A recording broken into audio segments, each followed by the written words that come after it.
بسم اللہ الرحمن الرحیم، السلام علیکم۔ رات جتنی بھی اندھیری ہو صبح ہو کر رہتی ہے۔ آخر کار عمران خان کے خاندان میں خوشیاں نظر آ رہی ہیں اور آپ دیکھیں پتیاں نچھاور کی جا رہی ہیں۔ عمران خان کے بھانجے شاریز کی رہائی کے بعد کیا ماحول تھا، لوگ کس طرح ان پر پتیاں نچھاور کر رہے تھے، پھولوں کی پتیاں نچھاور کر رہے تھے۔ یہ دیکھیں لوگ سیلفیاں بنوا رہے ہیں۔ یہ حکومت ایسی ہے کہ جس کو گرفتار کرتی ہے وہ رہائی کے بعد ایک بڑا ہیرو بن جاتا ہے، وہ گرفتاری کے وقت ہی ہیرو ہوتا ہے۔ آپ میرے سے لکھوا لیجئے جس دن ڈاکٹر یاسمین راشد رہا ہوں گی، جس دن سینیٹر اعجاز چودھری رہا ہوں گے، میاں محمود رشید رہا ہوں گے، جتنے دیگر لوگ گرفتار ہیں، عمر چیمہ گرفتار ہیں، جتنے کارکن گرفتار ہیں، جب بھی رہا ہوں گے آپ دیکھیں گے اسی طرح کے مناظر آپ کو نظر آئیں گے۔ دیکھیے پورے خاندان میں خوشی ہے، لوگ خوش ہو رہے ہیں، کوئی خوف نہیں ہے۔ یہ دیکھیے شاریز کی خالہ، عمران خان کی بہن اور شاریز کی والدہ علیمہ صاحبہ سب آئے ہوئے ہیں، اور دیکھیے پھولوں کی پتیاں ان کے کزن آئے ہوئے ہیں، کتنے وہ خوش ہیں۔ اور یہ کہا ہے، علیمہ صاحبہ نے کہا ہے کہ اگر یہ سمجھتے ہیں کہ اس طرح ہمارے فیملی کے لوگوں کو، بچوں کو اٹھا کر گرفتار کر کے جیلوں میں ڈال کر اغوا کر کے تشدد کر کے یہ ہمیں ڈرا لیں گے تو ایسا نہیں ہو سکتا۔ تو ڈٹے رہنے سے یہ ہوتا ہے، جب ڈٹے رہیں تو ایک نہ ایک وقت آتا ہے کہ ظالم بھی تھک جاتا ہے کہ اس سے تو فرق نہیں پڑ رہا، اس کو اپنے مقصد حاصل نہیں ہو رہے، اور یہی یہاں پر نظر آیا ہے۔ اس کے ساتھ ساتھ علیمہ صاحبہ نے کہا ہے عمران خان کی صحت مکمل ٹھیک ہے، یہ جان بوجھ کر بیماری کی خبریں پھیلا رہے ہیں، اسی لیے ولاگرز کو پہلے تصدیق کر لیا کریں۔ اب اس میں دو پہلو ہیں، ایک تو یہ کہ ان کی میڈیکل رپورٹس کے حوالے سے جو چیزیں سامنے آ رہی ہیں اس پر لوگ تشویش کا اظہار کر رہے ہیں۔ اس کو تو ڈینائی نہیں کیا جا سکتا کہ عمران خان صاحب کے کان کا مسئلہ، دانتوں کا مسئلہ تو ہے، لیکن وہ کتنا شدید ہے۔ اب بہنوں کو یہ خدشہ ہے کہ اس کو بنیاد بنا کر خدا نہ خواستہ کل کو عمران خان کو کچھ ہو جاتا ہے تو کہا جائے گا دیکھیں ہم تو پہلے رپورٹس میں نظر آ رہا تھا کہ ان پر بیماری تھی، یہ تھا، تو پھر آپ ان کو ٹریٹمنٹ کے لیے کیوں نہیں لے جا رہے۔ تحریک انصاف کی طرف سے یہ بات بھی کہی جاتی ہے، جماعت کی طرف سے، کہ ان کے ذاتی معالج تک ان کو رسائی نہیں دی جا رہی، ہمیں تشویش ہے۔ یہ تو اب ہم رپورٹ کرتے ہیں آپ کو، جو ہمارا کام بطور صحافی، پی ٹی آئی کی طرف سے آفیشیلی یہ باتیں کی جاتی ہیں، ایکس پر، ٹویٹر پر پوسٹ ڈالی جاتی ہے۔ مگر علیمہ صاحبہ کہتی ہیں کہ وہ فٹ ہیں، اب وہ ویسے تو فٹ ہیں لیکن کچھ نہ کچھ ان کو یہ پرابلمز ہیں جس پر تحریک انصاف کہتی ہے کہ علاج ہونا چاہیے، بہنیں بھی یہ کہتی ہیں، لیکن ساتھ وہ یہ آگاہ کرتی ہیں کہ یہ ایسا پرابلم نہیں ہے کہ کل کو خدا نہ خواستہ کچھ ہو جائے تو کہیں جی وہ تو بیمار تھا، وہ زیادہ بڑھ گئی، فلاں ہو گیا۔ نہیں، ویسے وہ فٹ ہیں مگر یہ پرابلمز ان کے کچھ چل رہے ہیں۔ پنجاب حکومت سیلاب متاثرہ علاقوں میں نقصانات کے تخمینے کے لیے سروے پر اب انحصار کر رہی ہے پاک فوج پر۔ ان کو کہا گیا کہ جی آپ نے سروے کرنا ہے۔ یہ جی ایک اور منظر کس طرح سے کارکنان ریسیو کر رہے ہیں، اور پھر یہ کہا جا رہا ہے کہ جی اب تو خان کی پوری فیملی سامنے آ گئی ہے۔ عمران خان نے ہمیشہ اپنی فیملی کو سیاست سے دور رکھا، لیکن جس طرح اس فیملی کے ساتھ ظلم ہوا، جس طرح گرفتاریاں ہوئی ہیں، جو کچھ ہوا ہے، اس کے بعد ظاہر ہے کہ لوگوں میں پھر اسی لحاظ سے پذیرائی بھی نظر آ رہی ہے۔ یہ دیکھیے آپ، اب جب ثابت ہو رہا ہے کہ کیس ہی جعلی تھا، ضمانت ہو گئی ہے، یہ ساتھ شاریز کے وکیل بھی ہیں، تو اب سوچئے کہ جتنے دن یہ جیل میں رہے ہیں، انہوں نے باہر جانا تھا، انٹرنیشنل ایونٹ میں حصہ لینا تھا، وہ نہیں لے سکے، جتنے دن یہ اپنے بچوں سے، فیملی سے دور رہے، اس کا جواب کون دے گا؟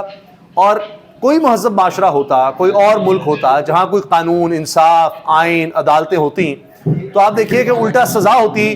وہ لوگ جو رات گئے، گھروں میں گھسے ہیں، چادر وغیرہ جنہوں نے تقدس پامال کیا ہے، اور اس کے بعد جناب پرچہ بعد میں دے رہے ہیں، اور پتہ نہیں جی کس طرح سے گرفتار کیا، حکومت کو نہیں پتا، ان سب پر ایک آپ سمجھیں کہ یہ آفت آئی ہوتی کہ قانون کو وہ جواب دے ہوتے کس لحاظ سے آپ نے پکڑ لیا، کوئی پوچھتا۔ اس لیے پھر دیدہ دلیری ہوتی ہے کہ پکڑو، اٹھاؤ، غائب کرو، گرفتار کرو، جیلوں میں ڈالو، یہاں کون سا کوئی پوچھنے والا ہے؟ تو کیا ہوگا؟ ثابت بھی ہو گیا کہ غلط تھا تو کوئی مسئلہ نہیں ہے۔ نہیں جی، اب عمران خان کے دونوں بھانجے اگر آپ دیکھیں، وہ اس وقت ایک طرح سے ایک بڑے بڑے قد کاٹ والے سیاسی لیڈروں سے اوپر چلے گئے ہیں، کیونکہ ان کی ناحق گرفتاری ہوئی، غلط گرفتار کیا گیا، جو چیزیں سامنے آ رہی ہیں۔ میرے بیٹوں کی گرفتاری اگر ہمیں ڈرانے کے لیے کی گئی ہے تو یہ سوچ لیں کہ ہم ڈرنے والے نہیں ہیں۔ علیمہ صاحبہ کا یہ بیان سامنے آ گیا، میں نے جس طرح سے آپ سے عرض کیا ہے۔ اچھا، یہ دلچسپ جملہ ہے، لگتا ہے پنجاب سے پی ٹی آئی کی ڈی سیٹ ہونے والوں کو کچھ وقت کے لیے غیبی مدد ملی ہے۔ یعنی پنجاب سے پی ٹی آئی کے جن لوگوں کو ڈی سیٹ کیا گیا تھا، اب سیلاب کی وجہ سے الیکشن کمیشن نے بہانہ بنایا ویسے سیلاب کا، ورنہ سیلاب اپنی جگہ عمران خان کے خلاف کارروائیاں تو نہیں رک رہی، جس کا جو کام ہے وہ سارے وہ کر رہے ہیں۔ سیلاب زدگان کی بھی ایک الگ کہانی ہے، اور ابھی میں دیکھ رہا تھا کہ یہ بات اب حیدر جو اینکر پرسن ہیں عدنان حیدر، انہوں نے کی کہ یہ ہو رہا ہے کہ سب کو ٹک ٹاک پر، WhatsApp, social media, YouTube اور اس طرح کی ویڈیوز بنانے پر لگایا ہوا ہے۔ مریم نواز صاحبہ چونکہ خود اس کام میں ہیں اور سب کو کہا ہوا ہے کہ آپ نے یہ شیئر کرنی ہے، تو صرف ویڈیوز پر کام چل رہا ہے، صرف اور صرف۔ ورنہ میں آپ کو ثبوت بھی دکھا دوں گا کہ جو دکھائے گئے ہیں نا واش روم، نہ ان میں پانی ہے نہ کوئی اور انتظام ہے۔ عدنان حیدر نے بتایا کہ وہ علاقے میں گئے ہیں، وہاں پر پتہ کیا ہے، اور پتہ یہ چلتا ہے کہ لوگوں کو بلا لیا گیا، 3 ٹائم وہ انتظار کرتے رہے کھانے کا، کوئی کھانا وغیرہ نہیں تھا، وہ واپس چلے گئے۔ صبح ہوئی تو کوئی بھی نہیں تھا وہاں پر، 16 کیمپ لگے ہوئے تھے۔ پھر ایک فیملی تھی وہاں، جناب وہ ڈی سی صاحب آئے ہیں، اے سی صاحب آئے ہیں، اے سی ڈی سی جو بھی تھے، انہوں نے تصویر بنائی ہے وہ راشن دیتے ہوئے اس خاندان کو اور اپلوڈ کر دی ہے۔ کمشنر کی بھی شاباش آ گئی۔ آپ دیکھتے ہیں نا مریم صاحب کیا کہہ رہے ہیں، چنیو ڈی سی نے کر دیا، فلاں کا ڈی سی، فلاں کمشنر نے یہ تصویر بھیجی، یہ تصویر بھیجی، اس کو وہ ری ٹویٹ کرتی جا رہی ہیں، اور پتہ لگ رہا ہے کہ سارا پبلسٹی اسٹنٹ ہو رہا ہے۔ سیلاب زدگان کی مصیبتوں کو کیش کروایا جا رہا ہے، بچوں کو اس طرح جیسے کیڑے مکوڑے ہیں ٹرے میں رکھ کے وہ سیب اور ان کی غربت کا مذاق اڑا رہے ہیں، کوئی عزت نفس کا خیال ہی نہیں ہے، ان کو سمجھ نہیں آ سکتی۔ میری صاحب بیٹھی ہیں اور غریب بچے جو بھوکے وہ سیب اور کیلے ٹرے میں رکھ کے، ہاں، اور دیکھو ایسے جھپکتے ہیں اس پر، بیچارے بھوکے ہیں سیب اور کیلے کے لیے، اتنا برا لگ رہا ہے۔ پھر کہتی ہیں اچھا اور لاؤ بھائی اور ٹرے انہوں نے رکھی ہوئی ہے۔ اس طرح تقسیم ہو رہا ہے، کسی کی عزت نفس کا خیال نہیں ہے، کوئی ہوش نہیں ہے، کیونکہ پبلسٹی اسٹنٹ ہو رہا ہے۔ تو بہرحال یہ کہا جا رہا ہے، ثاقب بشیر کہتے ہیں جی اب یہ جو ڈر ہے نا اصل میں الیکشن کمیشن کو کہ لوگوں نے نکلنا ہی نہیں ہے، عمران خان کا جو ضمنی الیکشن کے بائیکاٹ کا فیصلہ ہے وہ اثر دکھا رہا ہے، الیکشن کمیشن الیکشن کرانے سے بھاگ گیا ہے، تو اس پر فی الوقت کا کام لٹک گیا ہے، دیکھتے ہیں کب تک لٹکتا ہے۔ تو پنجاب کے پی ٹی آئی کے ڈی سیٹ ہونے والوں کو ایسے لگ رہا ہے کہ کچھ وقت کے لیے کوئی غیبی مدد مل گئی ہے کہ ڈی سیٹ تو ہوئے لیکن وہاں پر الیکشنز ہی نہیں ہو رہے، ورنہ تو فارم 47 کیا اب فارم 45 کا ہی بندوبست کر لیا گیا ہے۔ عمران خان کے حوالے سے جی یہ دیکھیے ان کے ناقدین بھی اب یہ کہتے ہیں ہمیں یقین نہیں تھا کہ عمران خان اتنا عرصہ جیل میں گزاریں گے، اس دوران وہ بیمار نہیں ہوئے، لیکن حقیقت سے انکار نہیں کیا جا سکتا، وہ 2 سال سے جیل میں ایک بار بھی نہیں کہا کہ مجھے اسپتال لے جاؤ، یا جیسے ماضی میں نواز شریف کی طرح ڈیل کر کے کہا کہ مجھے باہر بھجوا دو۔ حافظ حمداللہ جے یو آئی کے رہنما کہہ رہے ہیں یہ سخت ترین ناقد ہیں عمران خان کے، اور یہ بات کر رہے ہیں۔ تو لہٰذا جناب ناقدین بھی مان رہے ہیں، سب کہہ رہے ہیں جی کہ اب عمران خان کا فیصلہ جو ہے وہ رنگ دکھا رہا ہے۔ ملک میں ہائیبرڈ نہیں آمرانہ نظام چل رہا ہے، مصطفیٰ فاضل کھوکھر ٹیلی ویژن پر بیٹھ کر، سما نیوز علیم خان کے چینل پر بیٹھ کر یہ بات کر رہے ہیں۔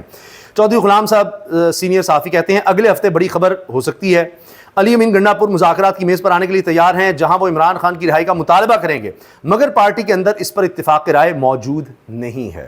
اب دیکھتے ہیں پارٹی کیا کرتی ہے، وہ علی امین گنڈا پور تو چاہ رہے ہیں مفاہمت وغیرہ کچھ ہو اور کچھ چیزیں نکلیں، کوئی پھر رہائی کی کوئی بات ہو، لیکن اب دیکھتے ہیں آگے کیا ہوتا ہے۔ یہ عدنان حیدر نے جو خبر دی کہ جی صرف فوٹو شوٹس ہو رہے ہیں وہ دیکھ لیجئے۔ ان کے اپنے مفتاح اسماعیل کہتے ہیں نون لیگ کے، میاں صاحب آپ کتنے ہی تابع دار ہوں، خدمت گزار ہوں، لیکن اگر آپ کی کارکردگی صفر ہے اور عوام میں آپ کی مقبولیت بالکل نہیں ہے تو آپ کو کب تک برداشت کیا جائے گا؟ آپ جتنی مرضی گارنٹی لیں جی۔ مریم نواز صاحبہ کم نہیں تھیں، کیا بلاول بھٹو زرداری صاحب بھی سیلاب متاثرہ علاقوں کے دورے کے لیے خصوصی طیارے سے لاہور پہنچ گئے ہیں؟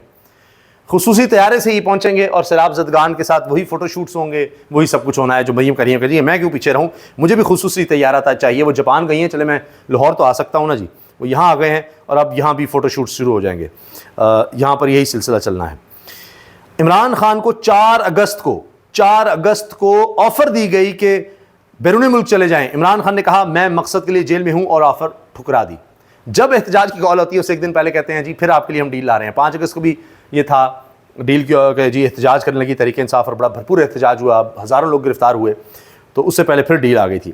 ہمیں مجبور نہ کیا جائے، ہم اپنے حقوق کے لیے عالمی عدالت میں جائیں، محمود خان اچکزئی۔ بات اب کہاں سے کہاں پہنچ رہی ہے، دیکھیے کس طرح سے آگے بڑھ رہی ہے۔ یہ دیکھیں آغا شیخ سرور بتا رہے ہیں کہ نہ سیوریج کا نظام، نہ ہی ٹینکی میں پانی، صرف خالی ڈبے اور دکھاوا، نہ نلکا نہ پانی، یہ سچ ہے جی۔ جو میں آپ کو ایک صورتحال دکھانے لگا ہوں، آپ نے ذرا صبر سے اطمینان سے میری بات سنی ہے اور بڑے ہی دھیان سے آپ نے اس کو دیکھنا ہے۔ یہ ہے wash room, ladies wash room, اور لیڈیز واش روم میں بہترین سوئچ کا انتظام کیا رہا ہے، یہ اس کا انتظام، یہ نہیں کوئی نلکا کوئی پانی کچھ نہیں ہے، یہ لیڈیز واش روم لے جی اینٹی بالکل خالی ہے۔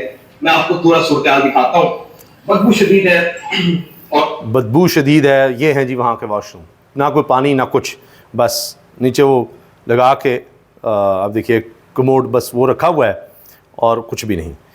اچھا جی یہ رہائی کے جس طرح مناظر ہیں وائرل ہو رہے ہیں، یہ سب سے کلیئر ہے یہ رہائی کا مناظر۔ خیر جی یہ صورتحال ہے، یہ حالات ہیں، یہ حقیقت ہے۔